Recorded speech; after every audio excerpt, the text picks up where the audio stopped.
वर्गात पहिला नंबर. तर दहावीत ती आला. मी राहतो तो मागून दुसरा तिसरा साला कसा माझ्या दुसरा आला माहिती नाही. तर त्या दहावीत माझ्या दुसरा नंबर आला. त्याने होती 69, मला होते 63.60. आता तो हुशार होता ऑलरेडी थोडासा. तर आमच्या माणसाला याने सायन्स आहे, त्याने त्याच्या आई मुलांना सायन्स दिलं. त्याच्या बापानं माझ्या बापाने विचारलं मास्तर लोक याने काय द्यायचं, याने सायन्स द्यावं, चांगले मार्क भेटले. अरे विचार माझ्या इंग्लिशचा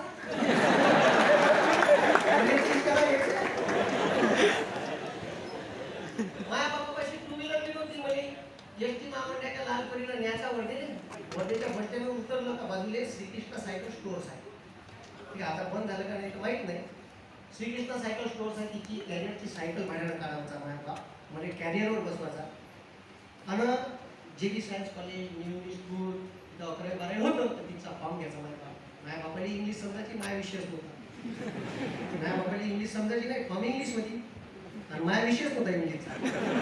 माझ्या बाप एखाद्या चांगल्या वाचलेले दाखवायचा काय फॉर्म कसा मिळाला. मग तो माझ्या बाप फॉर्म भरून घ्यायचा, म्हणजे पुन्हा न्यायचा, पुन्हा म्हणजे माझ्या बाप कॅरियरवर घुमायचा. आज बी मला ते दिवस आठवतो. तुम्हाला चांगल्या नोकरीवर लागल्यावर त्यांच्या बापाचे हे दिवस आठवत नाही. आणि बायको आल्या, त्या बायकोच्या मनावर याने 2 द्याने पाहिजे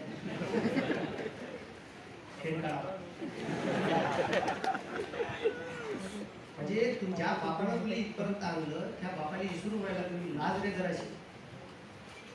तर अजून मी पण ते लालपुरी आठवते, ते श्रीकृष्ण सायकल स्टोअरचं दुकान होतं का जिथून माझा बाप सायकल करायचा आणि म्हणजे लंग तर 12वी सायन्स केलं. माझ्या बापानं मला न्यू इंग्लिश स्कूलमध्ये टाकलं. सायन्स फुल मराठीतला गुलाबजामुन गरम गरम पकारला, फुल इंग्लिश मधल्या पकार टाकला,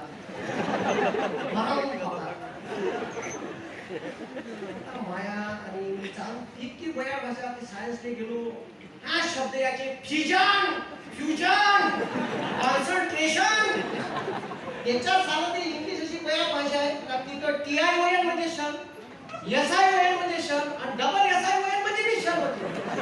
म्हणजे ही शब्द एखाद्या फ्युजन फ्युजन कॉन्सन्ट्रेशन तर मला विचारले का TION लिहू SION लिहू डबल SION.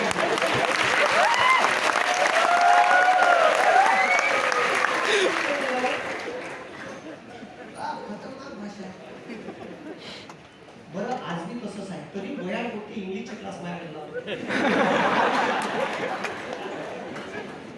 त्याने मी सांगतो पहिले सांगायला बरोबर माझी इंग्लिश असं सत्यानाच आहे. खूप जमत असेल तर लाव वेळ. MPSCचं इंग्लिश केलं होतं, इमानदारीनं केलं. कारण माझ्या मास्टरला कधीच सांगितलं नाही का चेन द डायरेक्शन म्हणजे का नियम सांगितलं काय केलं ते कधीच आठवले नाही. मग मला MPSC केलं कळलं का चेन द डायरेक्शन म्हणजे ह्या सगळ्या चुकल्या होईल इंग्लिशमध्ये. काय चुकल्या होय चेन द डायरेक्शन म्हणजे का चुकल्या काय आता चुकले आता ठीक आहे. माझ्या या 2 पोट्या हे का नाव आहे तुझं संबोधी. संबोधी वाक्य ते change direction. Sambodhi said to Nikita, I am going to cinema today with my boyfriend.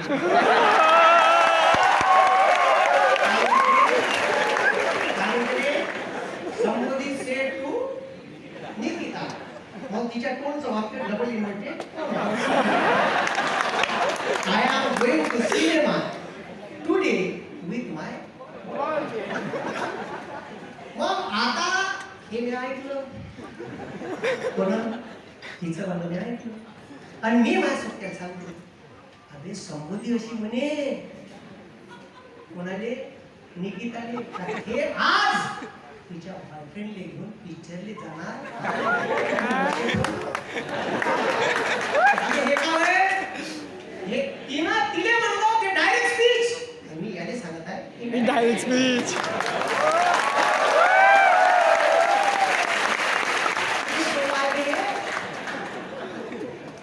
मग संबोधी टोल्ड ठीक आहे, संबोधी टोल्ड निकिता. मी सांगत आहे Sambodhi told Nikita she is going to cinema today. That day करत आम्ही आपला मास्तर सांगत होतं ठीक आहे. दॅट डे विथ माझ्या बॉयफ्रेंडला घेऊन जाणार आहे, बॉयफ्रेंडला घेऊन जाणार आहे, ठीक आहे. हर बॉयफ्रेंड झालं काय ते चेंज चुकल्या. पण आपल्या वास्तवना इंग्लिशच्या सांगितलंच नाही का चेंज नरेशन म्हणजे चुकल्या. हे जर सांगितलं असतं तर बापा बापा बापा हे काही वाक्य चुकलं नसतं. मग या एमपीएससीत अभ्यास करताना रसा गेला हे ब्रेक असा आला.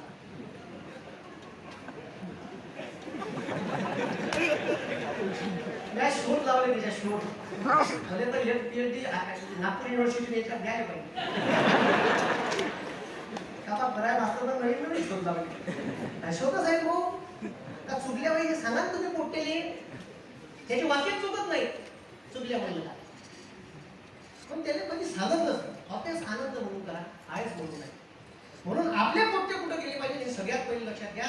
आपलं पोट्ट सोफिस्टिकेटेड लाईनच्या मागे लागलाय. आपलं पोट्ट डॉक्टर झालं पाहिजे. अबे तुमच्या वर्गाचा तुमचा क्लासमेट तुमचा मित्र पहिला नंबर येते तो MBBS ला जाते जाऊ त्या बिंदास चालेल. आपण बॅक बेंचर आहे. आपल्याने तुम्हाला समाजात कुत्रही घुमत नाही आता. अरे ह्या जर MPSCचा अभ्यास 3 वर्ष करत असं मग ह्या जर गावात गेला अरे का करून राहिला तू यवतमाळ्यात झालंच नाही का तू MBBS चालू आहे का आपल्या पुण्यात का सांगा ठीक आहे का देऊ का पुण्यात इंजेक्शन असे खूप कुठे राहते. केलं लग्न केलं एकच प्रश्न त्याला तू का करून राहिला यवतमाळ का सांगा ते आपलं दुःख आपल्याला माहित सांगा. अरे मी लग्न केलं सुरल्या त्या मधामधात और लोक येऊन अरे क्लास टाकला ना तर लोक म्हणे जवायचे लोक म्हणे काय म्हणे का करता म्हणे वर्ध्यात तू की झाला का पास म्हणे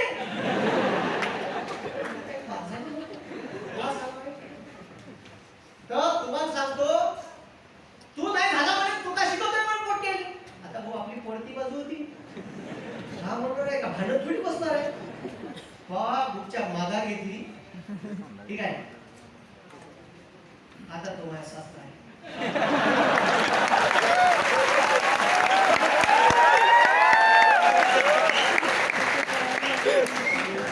माझ्या बायकोने लग्न जुळल्यावर सांगितलं असा म्हणजे म्हणलं ज्यानं निरोप आणला त्याने या शब्दात झालं या ठीक आहे. म्हणलं असं म्हणे आता जवाई झालं बोललं मी ठीक आहे. तर मी 12वी सायन्सला गेलो तर 6 महिने बाजूच्या पोराचं पाऊल गेलो. किती महिने मास्तर राय 7व्या लाईनवर मी राव 2ऱ्या लाईनवर त्याच्यातली काही शब्द काय नाही कारण फुल इंग्लिश मला मराठी बी समजत होता. मी याच्यासाठी सांगून गेलो माझ्यासारखी तर लय असं मायापेक्षा कदाचित तुम्ही चांगली असाल. आता त्याच्यात मी काही 15 दिवस रूम करायची होती वर्धेत तर एसटी महामंडळाच्या लालपरीनं अपडाऊन केलं तर तिथं काय काही भेटायचे नदीत तर एसटी कोणाला आहे तू म्हणे बायको सोडा बायकोचं जाय का दुकानदाराला जाय का म्हणे माहिती आहे का करते म्हणे वर्धेत साहेब घेतलं का साहेब घेतलं का म्हणे किती पर्सेंट आहे म्हणे म्हणलं म्हणे आहे 64.80. आबे माझ्या गावात 80% फेल झाला म्हणे. म्हणलं माझ्यासमोर 2च आकडे उभे राहिले 4 म्हणलं आपले 64च आहे म्हणे 63.80. मी म्हणलं एवढं म्हणजे विचारायचे साल 80 मध्ये फेल झालं आपलं का होईल हे विचार केला काय होऊन जाईल म्हणजे मी आयुष्यात 10वीपेक्षा 1% जास्त दिन दाखवायचा मला यावेळी नाही. बॉम्ब जम के अभ्यासाला लागलो बॉम्ब कुतू अभ्यास केला 12वीचा रिझल्ट लागला बॉम्ब अभ्यास केला बॉम्ब कुतू अभ्यास केला. बापाच्या इमानदारीनं 1% जास्त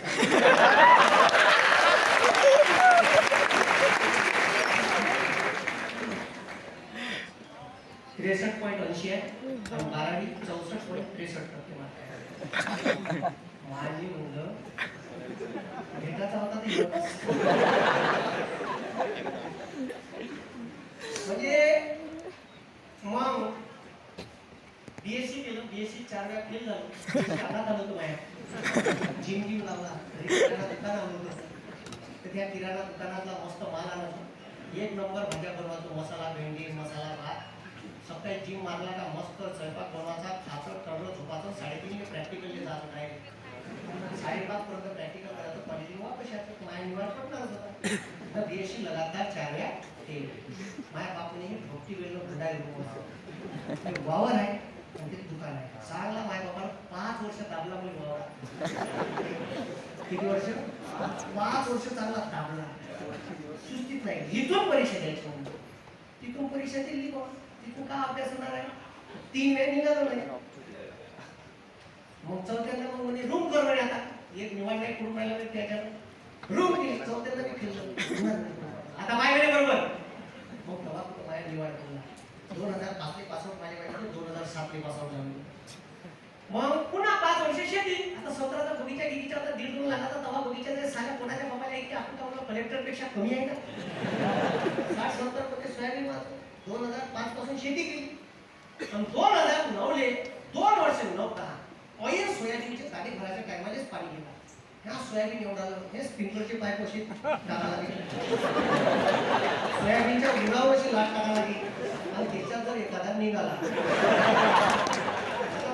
तुमच्या यवतमाळ जिल्ह्यातच मागच्या वर्षी सर्पदंशानं सर्वात जास्त लोक मेले पाहिजे काही सांगण्यात नाही काही दिसत नाही आणि ऑइल सोयाबीनचे चौको भरायला याशी तर पाहून राहा 60-70 कोट्याचं सोयाबीन डायरेक्ट 27 कोट्यावर आलं ना गारपीट आल्यासारखं झालं ना 2 वर्ष चाललं हे काही खरं नाही हे आयुष्य जगाचे दुसरे पर्याय शोधावे लागते बापाचं वाव कुठं जाणार आहे दुकान कुठं जाणार आहे मग हे माझी देशीचे क्लासमेट होतो पहिल्या नंबर आला विशाल बाप हे एमबीए झालं होतं मी काही एमबीए केलं नाही मी शेती केली हे मग एमबीए झाल्यावर सिंगल फेज गव्हर्नमेंटची लाईन टाकणार चालू होती गावठाण फिटर आणि शेत फिटर लोड शेडिंग होतं तर ते त्याचे कॉन्ट्रॅक्ट आहे ते आलं एक दिवस ते निघाले आपण एमपीएससी करून म्हणजे गाव तिकडे म्हणून एमपीएससी म्हणजे जाऊन एमपीएससी अधिकारी होते आपला निवाड पडव का आमच्या इथं तुमच्या इकडे राजेश खवले सर होते डेप्टी कलेक्टर आमच्या वर्धेला एक कार्यक्रम झाला त्याचा असा जबरदस्त भाषण दिलं जे एमपीएससी माझ्या अंगात घुसली माझ्या बापाने म्हणलं पुण्याला जायचं म्हणून क्लास करायला काय म्हणे एमपीएससी करतो मोठा निवाडच काढत राहिला म्हणे आता इथं बीएससी निवाड नाही म्हणला म्हणे 4 वेळा फेल झाला म्हणे माझ्या बाप कोणाला क्लास करत 4 चौकात बोलली माझ्या बाप माझं बोले नाही माझ्या बाप 14 माणसं जेव्हा दुकानाच्या वाट्यात बसून तेव्हा बोले एकट्यात नाही बोले हे एकट्याने मोठं म्हणजे बीएससी झालं लेखाने समजून नाही राहिलं स्प्रिंकलर कुठं लावायचे माझा बाप हुशार होता ते म्हणायला लागलं माझ्या बाप 14 वर्ग फेल तर तुम्हाला सांगतो कोणती गाडी खुलून घ्या त्याच्या डोळ्यासमोर तू जशा तशी फिट करून घे चाल म्हणलं माझ्या भावाची मोटार सबमर्सिबल मोटार बंद पडली आहे आता बंद पडल्याने मोटारची बटन दाबून स्टार्टर स्ट्रीपच आहे स्टार्टर स्ट्रीप आहे या फोन केला बाबा म्हणले स्टार्टर स्ट्रीप होऊन राहिलं मोटार उठूनच नाही हे चेक कर म्हणे एक फेज चेक केला फुल दाखवला 2 फेज चेक केले ढीम दाखवली फेस टू फेस झालं असं म्हणजे म्हणलं अरे काय नाही म्हणे हे आपली वायर जिथून आले म्हणे ढिल्ली पर्यंत जा बरं म्हणे सवय जा म्हणे आणि ताराला तार चिपकला का पाय बरं म्हणे साला 2 पोल गेलो नाही तर खरंच ताराला तार चिपकला साला तो माया बाप तिथून कसा शोधून एवढं जीपीएस खतम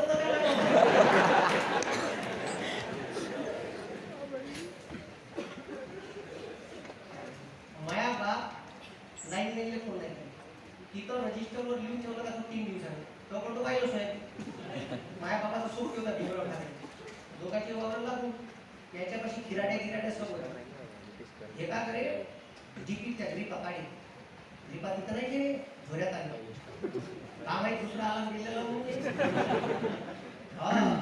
सोबत आले भिवराज ठाकरे माझ्या मामा वरत चढे आणि माझ्या बाप खातून 2 वडे 4 तासात सगळेच नाले माझे म्हणलं मी विचारच केले कुठून आणलं बिना आयटीआय तर हे झाल्याच्या नंतर पुन्हा वावरात गेलो पुन्हा मोटर स्ट्रीमच होईल एकट्या मग पुन्हा माझ्या बाबाला फोन केला म्हणलं बाबा मोटर स्ट्रीम होऊन राहिली हे चेक कर म्हणे म्हणलं केले आता मागच्यासारखं नाही आणलं पुन्हा लाव मोटर म्हणे रक्त स्ट्रीम पुन्हा बंद पडली म्हणे हिचे बुश गेले म्हणे. तुम्हाला कसं माहिती? आम्ही म्हणे बुश गेले तिचे म्हणे. बाबा कारवा डॉक्टर वापस ये. दोन्ही म्हणे मी येतो म्हणे. 2 माणसं घेतले, दोर गेलो, पाण्यात उतरलो, मोटारीने गळ लावला, आली मोटार. खरंच मोटारीची पिकाची बुश राहते सबमर्सिबल मागं जुन्या मोटारी आता नाही ते बुश गेले होते. आणि म्हणून माझा बाप एवढा टॅलेंटेड पाण्यात त्या मोटारीची बुश गेली नाही म्हणजे या चांगल्या चांगल्या गोष्टी. आता एक दिवस स्प्रिंकलरचं नवजल गेलं ते असं शिकत धार मारली.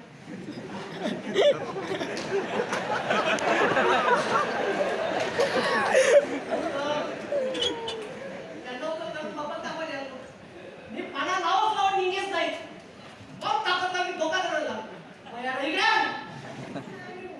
शिकले पण काय लोक नाही. हातोडी घेतली माझ्या बापानं गोट्या ठेवले 2 दणके मारले इकडून तिकडून त्या कपलीवर आणि रॉक पण चेन मारा लावला एका झटक्यात निघालं. बाबा अरे म्हणजे जम पकडत असते काय तो जम ढिला झाला पाहिजे. असं आहे का खतरनाक काम ते प्रॅक्टिकली शिकू शकतो.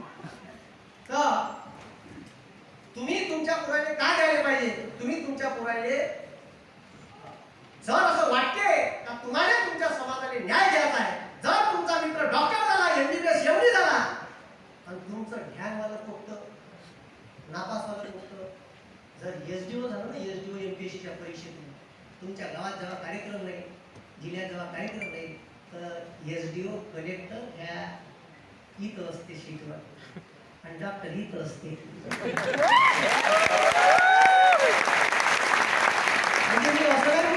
डॉक्टर करू नका.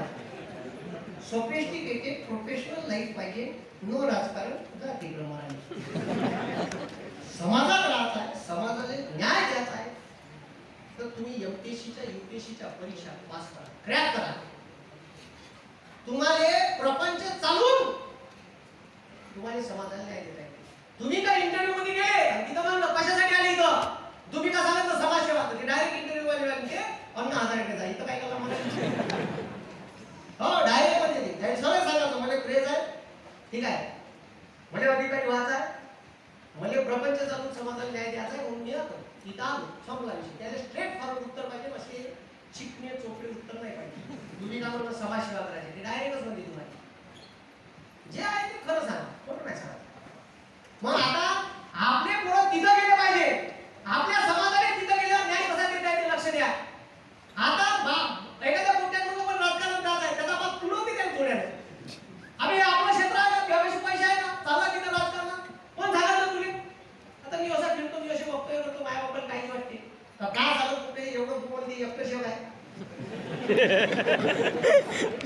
कोणी झालं रस्त्यात अडकलं काही झालं का म्हणलं बाबा तुम्ही मराच आहे कुठं जातं कुठं आहे, कुठे ऍक्सिडेंट झाला गेलो काही नियम आहे, अरे काही नियम आहे का, म्हणजे इकडून निघाले ऍक्सिडेंट झाला गेले तुम्ही काही नियम आहे, काही सांगता येईल आला इथे कसं टॅकेला काही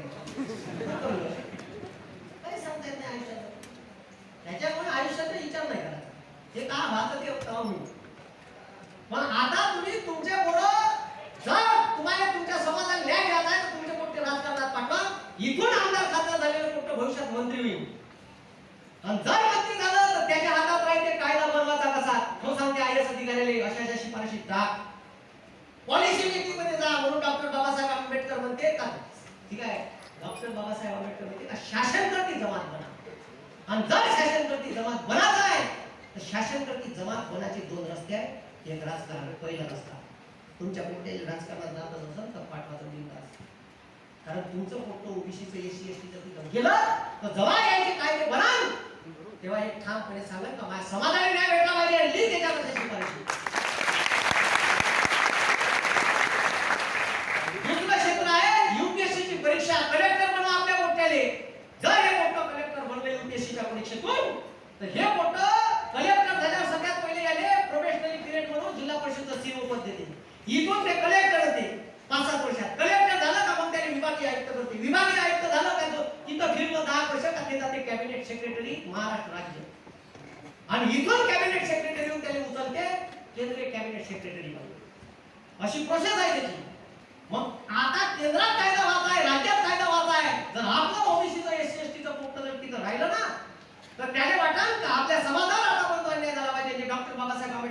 केलं त्या कायद्यात का लिहायचं हे तो ठरवलं.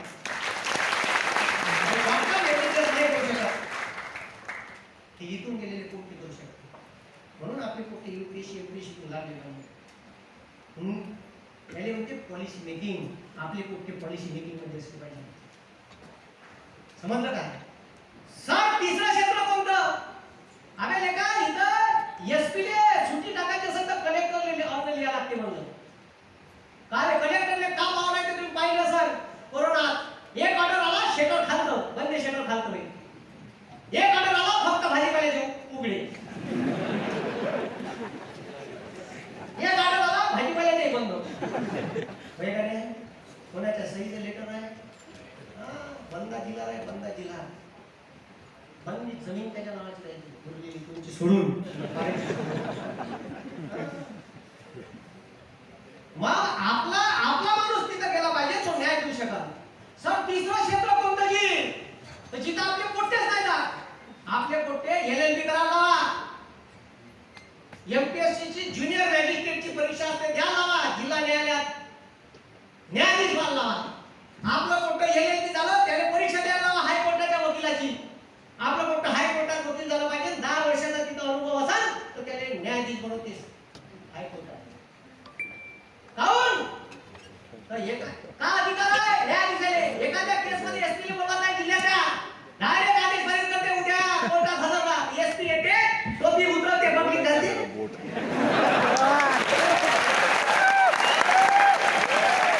SP सेल्यूट करते म्हणून तिथं थर्र तात्याचा कॉन्स्टेबल काही म्हणत नाही शेरा हानंत नाही.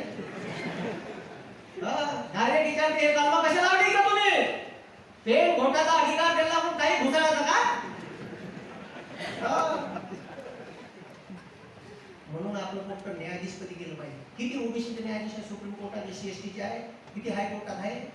कोण दिला ओबीसीचं आरक्षण रद्द करण्याचा निर्णय? कोण दिला? सुप्रीम कोर्टात दिला. त्याच्यात MP ले दिलं महाराष्ट्राचं ठेवलं. काऊन ठेवलं? काय ठेवलं? किती आहे आपले? समजलं का? ते काम होऊन राहिले. आपले पोट्टे तिथं गेले पाहिजे. हे 3 क्षेत्र समाजाला न्याय द्यासाठी आहे. आपले पोट्टे इकडे डायव्हर्ट करा. ते चायले समजून राहिले की आपले पोट्टे तिकडे पाठवतात. त्याचे पोट्टे राजकारणात बाल्याले LLBचं लावून काम नाही माहित MBBSचं लावून काम नाही माहित आणि बाल्या सचिव पक्षाचा तू सतरंजा सुधरत आहे. समजलं का? म्हणून आपला पोटल्या तिथं गेला पाहिजे बाल्याच्या जागी. समजलं? म्हणून हे 3 क्षेत्र खतरनाक आहे. म्हणून डॉक्टर बाबासाहेब आंबेडकर मध्ये शासन करतील जमात होणार. मी त्या पदावर गेलो तर तुम्हाला न्याय देईल. अजून न्याय बाकी आहे ते तुम्हाला भेटायचे आहे. नाही तर ओबीसीचं आरक्षण तुम्हाला वापस भेटलं असतं. मजा आली नसती. ओबीसी जनगणना करायला तयार नाही. घरं मोजते डुकरं मोजते गजे मोजते वाघं मोजते हत्ती मोजते. तुम्ही 54% असं मोजत नाही आहे का नाही? म्हणजे तुम्ही झोपले आहे याचा अर्थ. अबे ओबीसीचे 4-5 वर्ष झाले 5 वर्ष ओबीसीची नॉन क्रिमिनलची मर्यादा वाढवली नाही. माहिती आहे तुम्हाला? कोण बोलून राहिला? कोण ओबीसी बोलून राहिला? 5 वर्ष झाले कोरोनाच्या अगोदर पासून 2017 ने बदलली तेव्हापासून बदलली नाही. 8 लाखाचे 8 लाखच आहे.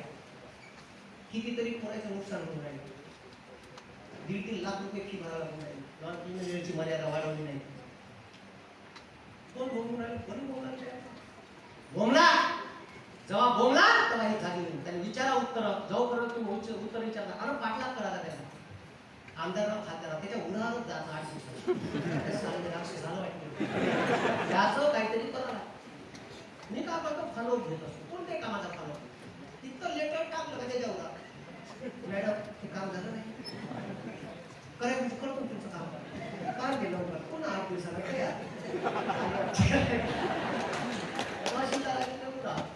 आपलं ते काय झालं ते मांडण्याच्या कास्त करायला तुम्ही अधिग्रहण करायचं दिलं नाही पाठवले सांगा करायचं सांगा पुन्हा 8 दिवसात साहेब 5 पैसे बोलवा त्याच्याकडून ते जोपर्यंत तुम्ही त्याला उन्हावर नाही जात मग काय करायचं? आपल्याला प्रपंच घ्यायचं. प्रपंचातून कमावलेला पैसा त्याच्यातून तुमचा टाइम काढायचा दुपारच्या वेळेस 2-3 तास आपल्या समाजासाठी. मी काय करतो, माझा क्लास आहे. मी सकाळी 9 वाजतापासून तर 2 वाजेपर्यंत क्लास आहे. 2 वाजतापासून तर 6 वाजेपर्यंत मी आपला सरकारी कार्यालय ॲडव्होकेट काम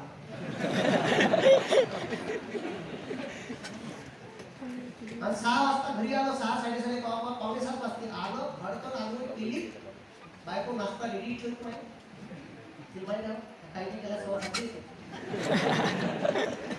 7:00 करा मग नाश्ता केला, मारला का रक्कम क्लास 7:30 ते 9 क्लास, पुन्हा 9 ते 11 ऑनलाईन क्लास.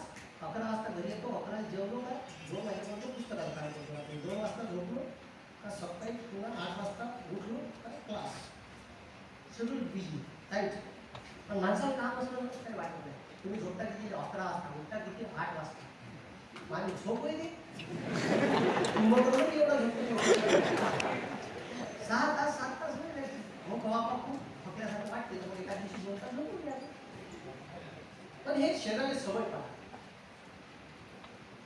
हे सवय पाळल्याशिवाय जमणार नाही. आणि ते कष्ट करायचे कसे मी माझ्या बापाचं म्हणू शकतो.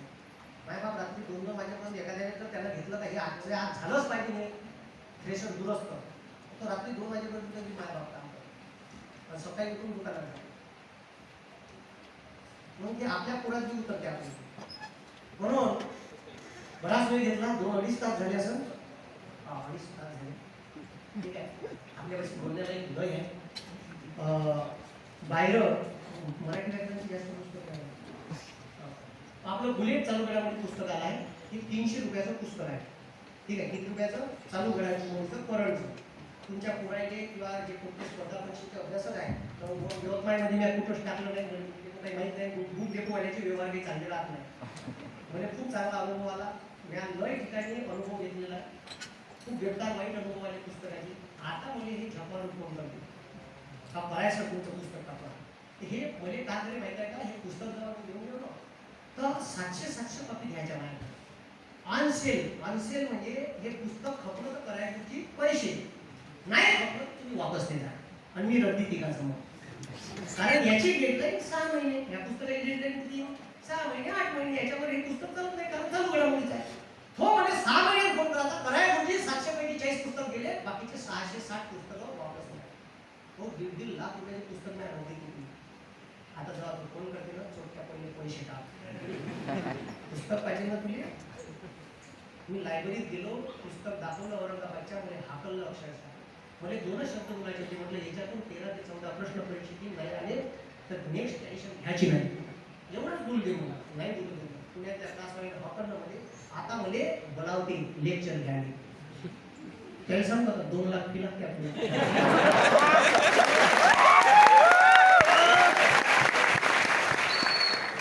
तसं सांगायला गेलं ना त्याला हॉकरला आहे ना आपले हर कुठे किती राहते. तर हे पुस्तक 200 रुपयात, ठीक आहे, 200 रुपयात 35% डिस्काउंट आहे. 200 रुपयात उपलब्ध आहे. 300 रुपयाचं पुस्तक आता लेटेस्ट एडिशन आहे. बस आताच आली या महिन्यात. बाहेर आहे का कुठं गाडीवर? हा माझ्या कारजवळ आहे, होंडा जॅज कार आहे. आणि हे मराठी व्याकरणचं पुस्तक आहे. हे एडिशन संपल्या, 3000 कॉपी छापल्या होत्या, पूर्ण संपल्या. 70 कॉपी असेल फक्त गाडी घ्यावं. हे 200 रुपयाचं पुस्तक आहे पण 100 रुपयाचं उपलब्ध आहे. ठीक आहे, 50% डिस्काउंट. दोन्ही पुस्तकं पाहिजे तर 300 रुपयात भेटतं. पण हे संपत पर्यंत संपल्यावर नाही आहे. ठीक आहे, म्हणून तुम्हाला सांगून नाही ते आहे लागलं ते भेटून नाही. 100-150 पुस्तक आहे. तर मी 3 आवाज देतो. एक पाकिस्तानपर्यंत गेला पाहिजे, तेव्हा ती फटफट करते, तेव्हा CSTवर पडल बा, तेव्हा मंदिरात पडल आहे नाही. एक आवाज त्यांच्यापर्यंत गेला पाहिजे. सांगेल एक आवाज ती चिंचम चिंग कवा कवा कवा जागाच दाबते आपली 2 हात. इथं बॉर्डर आहे, डोकेच उचलते राहते. शम शम शम